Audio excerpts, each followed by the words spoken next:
उल्फत का यही दस्तूर होता है, जिसे चाहो अपनों से दूर होता है।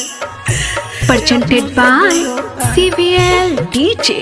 जाके ससुर में हमारा के जाना हो, भूला तो न जाइबू रानी। खाओ माथे पे हाथ धके किरिया,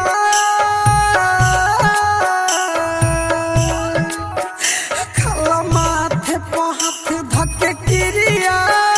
ये बात तोहरा से कहतानी, जाके ससुर में हमारा के जाना हो, भूला तो न जाइबू रानी।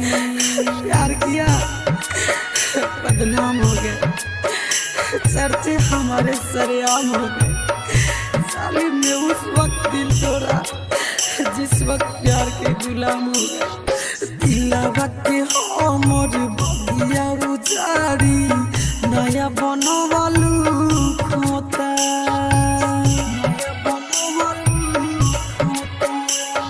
नैना से हमर बहकालो रवा, दिल के दुख बड़ी होता। भगवान निदरा दीवारे,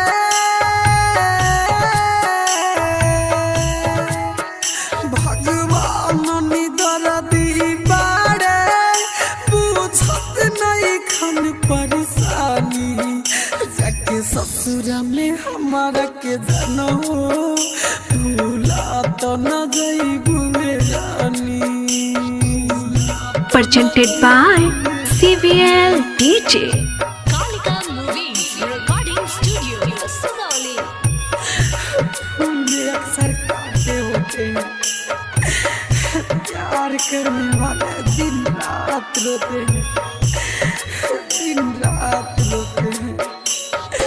राइटर जाइन पापू नित सके, बन गयो दिल जानी, बन गयो दिल जानी। सनोज प्रेमी गुडू के खत्म कइलो जिंदगानी। लागे तो हके देखले बिना अखिया,